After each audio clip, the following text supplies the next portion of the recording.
So I wish I didn't have to do this, but I literally have to record every time I get on this dirt road, even the paved road that leads to this dirt road, just to cover myself.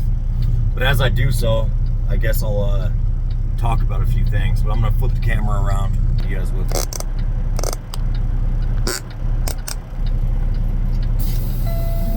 So, something I thought about recently. You know, the things I'm going through, 90% of the people involved would have to be a narcissist. And I never even knew what a narcissist was until about probably the past year, when I started researching what I'm going through with the gang stalking and all that. And then like problems I had in my relationship, I would, you know, on how to be better and resolve conflicts, stuff like that. And I just came across things about narcissists. I've heard the word before because my ex's family would always call me one, but I never knew what it meant. But now, I mean, I know a lot more than I wanted to, than I planned to, that's for sure.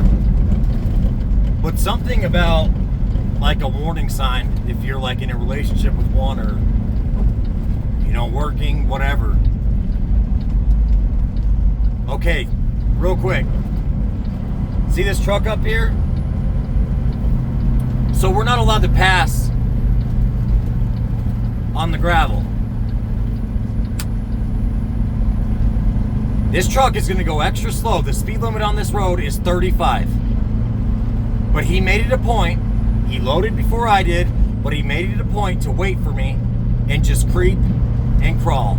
That's what he's going to do, trying to get me to pass him, because then if I pass him, I get fired. The games they play is disgusting, man. It's childish, pure childish. But, so a warning sign that, you know, you might be with a narcissist is everything to them is a competition. Like, down to even parenting. Now, the reason I can say I have witnessed this is because the mother of my daughter, who I was with for 7 years, okay, my son, who I love dearly, who I'm extremely close with, and you know, he loves the heck out of me. What happened with him was I met my ex when she was pregnant with him. So I have been there since the day he came out of her. But I'm not on the birth certificate, and I wish I was. Man, I really wish I was. Okay, but so I really have no rights, unless maybe I do. Someone can point me in a direction. I mean, I was his father for 7 years, and I still am, and I always will be. But, so my ex would treat him completely different than my daughter, and then her 2 other kids.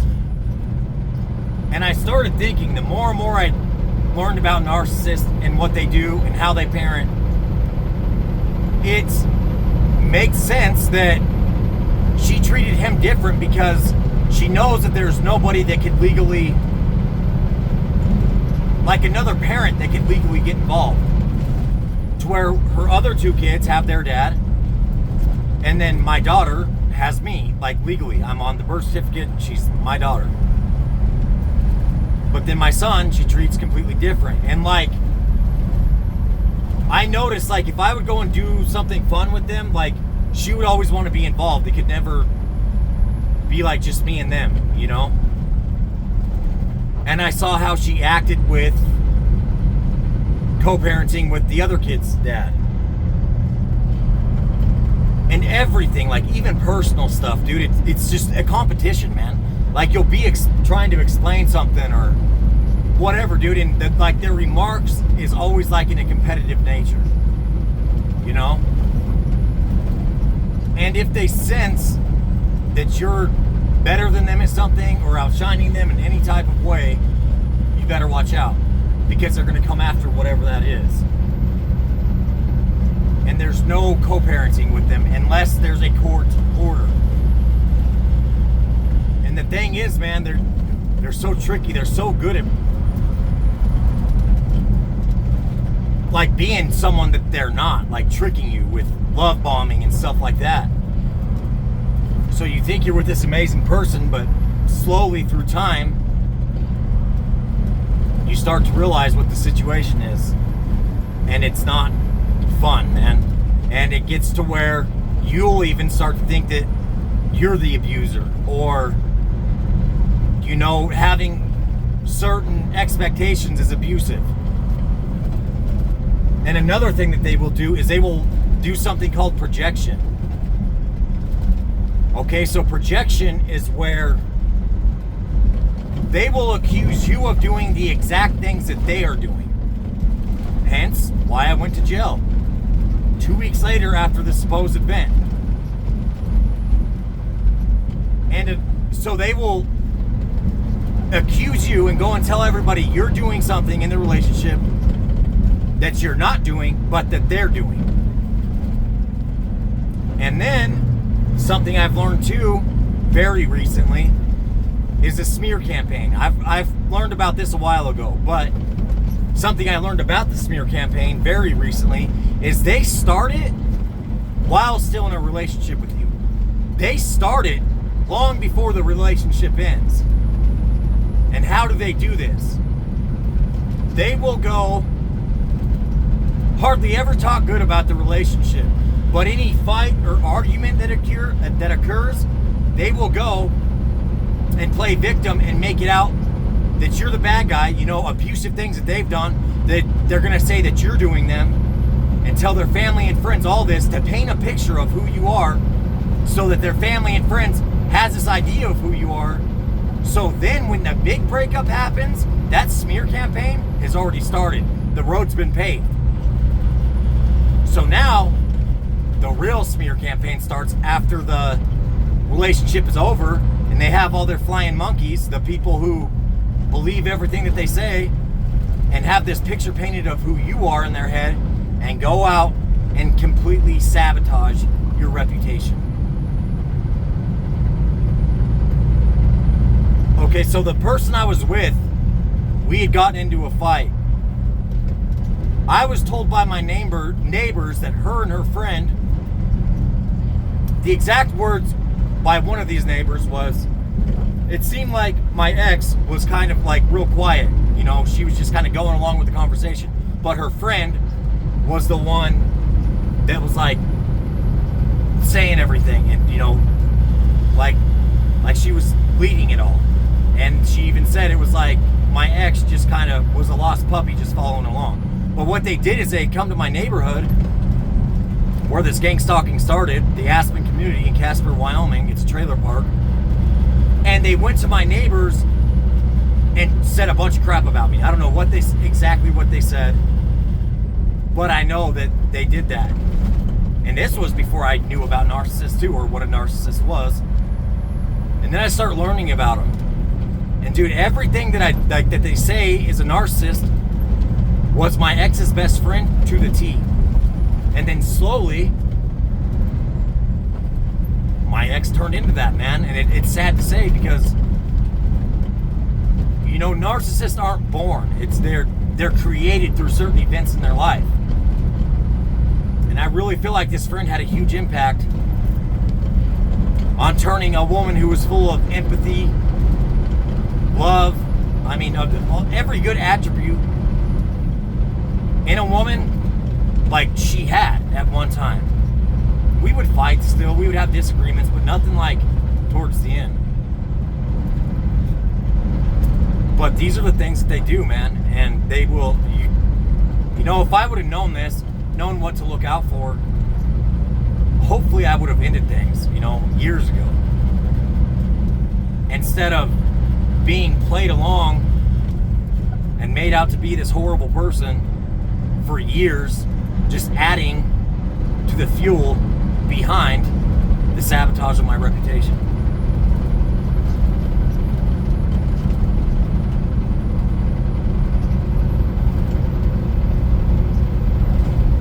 But life's a lesson, man. There's always something to learn. See one headlight. And I'm grateful for that, you know, for all the negative things that have happened. Because for one, the lessons that I've learned have taught me what to look for in somebody, like warning signs, telltale signs. So hopefully I don't ever get involved with someone like this again. And for two, they've completely changed my life for the better, like for the extreme better. See, one headlight. Oh, and I passed a bunch on the way out here too. But yeah, man, and the thing is, dude, there's so many of them. But it's hard to tell at first, like, even if you know about them and you know what to look for. Because what they'll do is I forgot what this is called, but they will, like, let's say you're an empath, which a narcissist looks for. That's the opposites attract, you know? So let's say you're an empath. That's what it's called. They will mirror your personality, right? So let's say you're caring, you're loving, you know, you like to help people, things like that. They will mirror that. So you'll think that you're with a genuine, empathetic, normal person. Seeing these guys pass me right on the hill. Now, if I were to do that, I'd be fired. Like, how do they know that someone's not coming from that other side? Isn't that weird? Weird.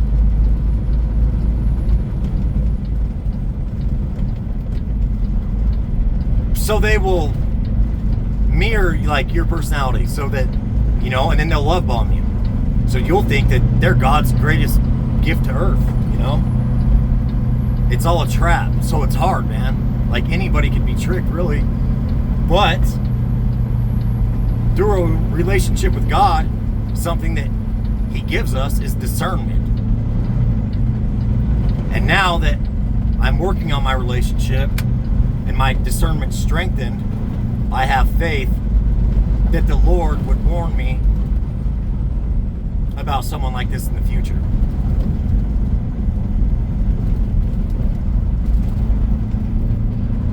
And they're everywhere out here, man. Like, if you're a good person and you're half decent at your job, you better watch out, man. Because they will come after it.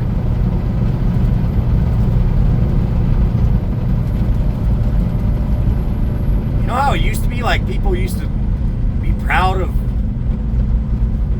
doing good and bettering your life and starting a career and being good at your career. Like, now, it's hard to find people like that, man. It's the exact opposite. If you're competent, look out, because people are going to try and make it look like you're not.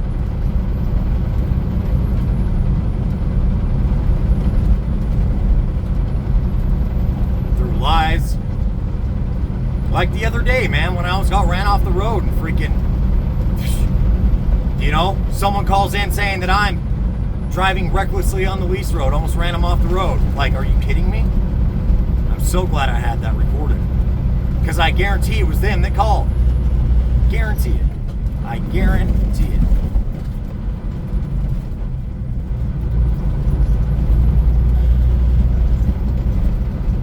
Even like, I just found out, like, dispatch is telling the place where I load exactly how much to load me with when I get paid by the ton. Like, what's that about, man? Like, that's complete. That should be illegal, man. You get paid by the ton, yet, you know, you're loading 10,000 pounds less than you used to because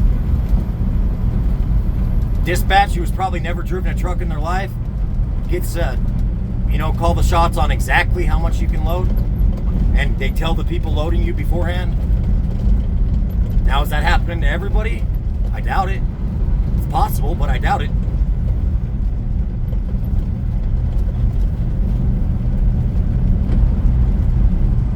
I can legally load around 60,000 pounds. Legal. Before that, like everyone else, I was going heavy. Now, no, you can't. But it's even gotten less than that now. So it went from legal at around 60,000 to dispatch telling the people who load me $55,000. Which means less money per load. And it wouldn't be a big deal until my boss, the one that I like, the one who is actually my boss, tells me I'm missing out $100 a load. Okay, might not seem like a lot, but I do anywhere from 3 to 6 loads a shift. So that's $300 to $600 a day I'm missing out on, or a shift, which sometimes is over a day. But, you know, that's a lot of money, man. That's a whole lot. Like, when he said that, I was like, holy cow, dude.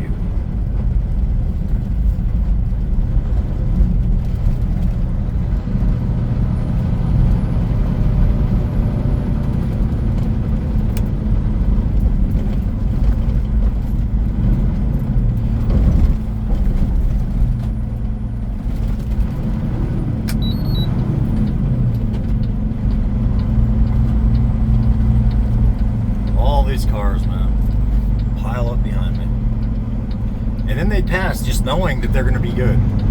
Look at this. How do they know, man? Like they're communicating, right?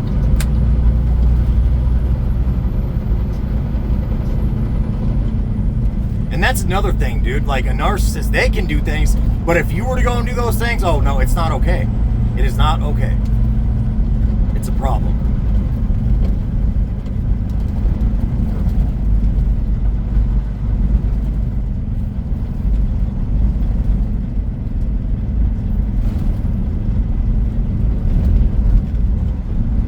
Figured I would, because I record every time I go down the road anyways. This is a county road, not the lease road, but, you know, they still, if you pass on this road, even though it's not the lease road, they should have no say. If you pass anyone, you get or you pass a sand truck on these roads, you get fired.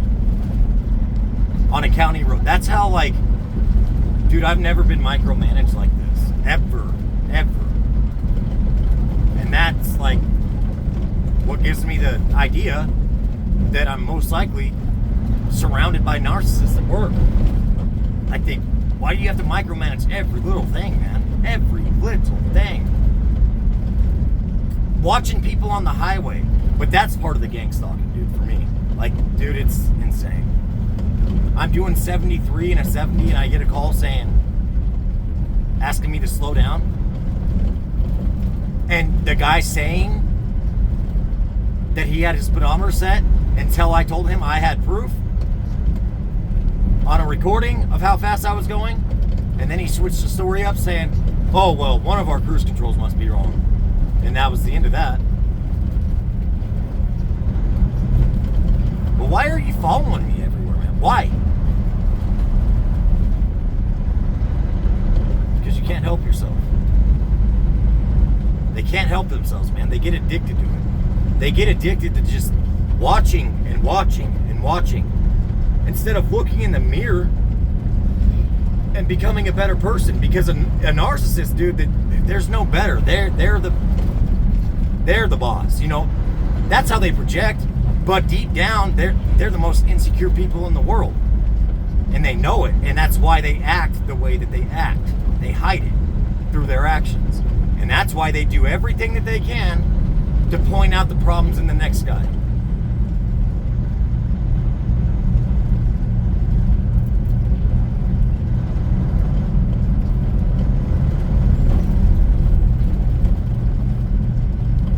I guarantee this guy was told I'm recording too, because I'm telling you, man, he would have went way slow. I know that truck. He's done it before. Oh, and another thing with gang stalking that makes it so hard to prove is the people switch up, man. I'm telling you, go research it. Like, this is huge, man, huge. Big enough to where they can switch up groups of people at the snap of a finger. If they're afraid of someone getting exposed, or that, you know, the person they're targeting is onto a certain person, you won't see that person again. But they will be replaced.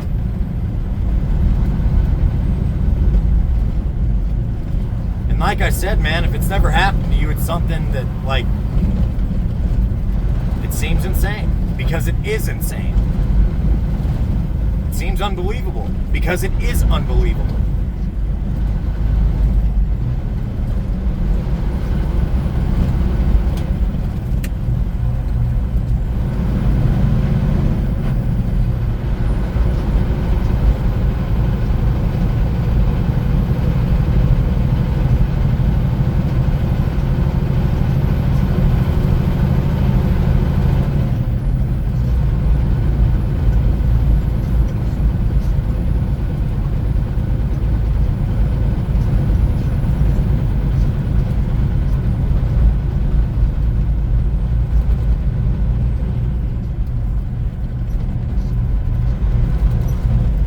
Cool looking moon though.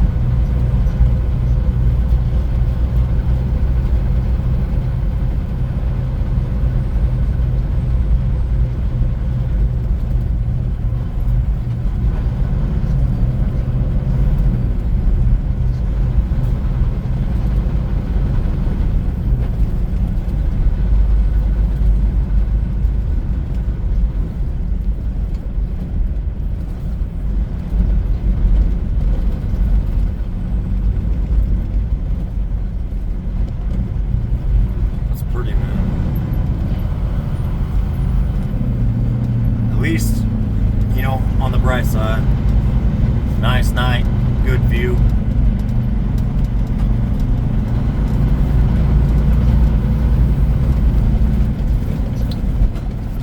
That's the thing, dude. Once we master not allowing anyone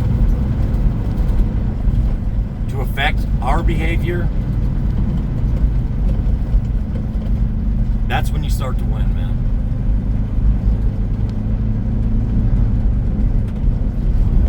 Realizing people are going to be people, and the only people you can control is yourself.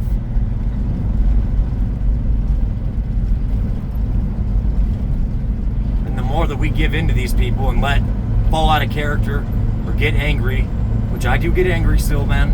I'm not perfect, but we're letting them win. There's nothing that irritates these people more than being happy and especially being peaceful. They can't stand to see that. Because like the Bible says, man, these people have to cause harm to other people or they can't sleep at night. Like if they've caused no harm to anyone that day, they can't rest at night. The Bible says it.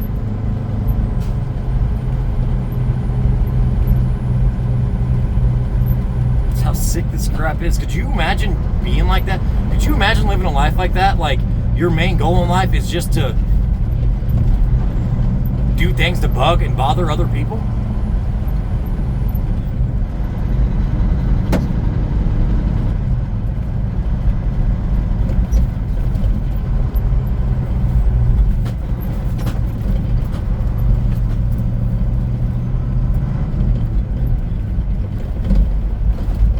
Just seems like a miserable way to live, man.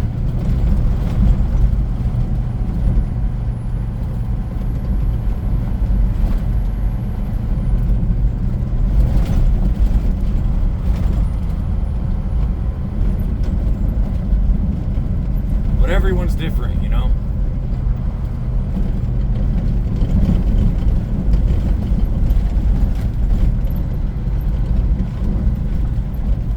But people like us just don't understand it. Like, you know, if you're like me and you love God and you try to be a decent person, we don't understand people like them because we've never been like that. Like, it's not inside of us. And vice versa. They don't understand people like us because it's not inside of them. It's darkness and evil inside of them. So like I've said before, a lot of times they think that our kind acts or just being a decent person to begin with is fake. They think it's fake because it don't make sense to them. Because they have to fake it. But then they get to know you, time goes by and they see that you really like that, and that's where the hate comes in. That's where the envy comes in. That's where the spite comes in. And then you start to get played with.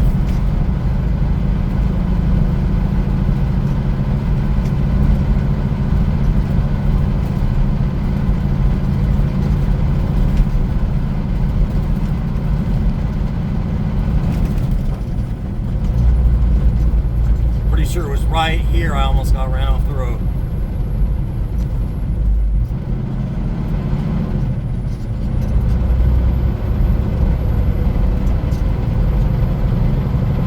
I don't know if you can tell, but this hill is pretty steep, man.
Windy old hill.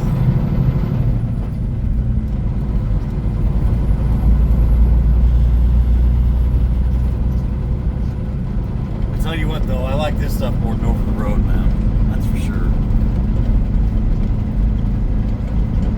But this gets boring too.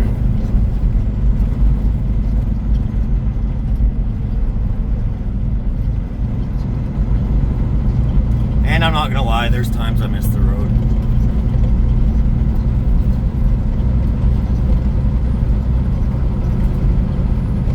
It was never really a problem for me, man. Like, it was like camping almost. I loved it when I first started. Loved it. Like it was too good to get paid for type thing, you know. But that wore off pretty quick.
one yellow light, one white light. You can tell in the reflection. And it's a newer truck. They're sick. And they're passing around the corner, dude. Look at this crowd. Oh, but they're the Liberty van. They get to.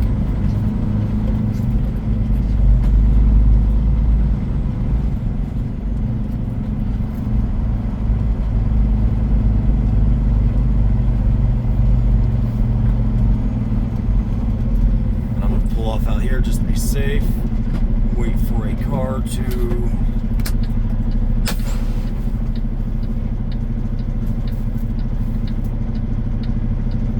wait for a truck to come out. Just so I know I'm good. Anyways, you guys have a good night.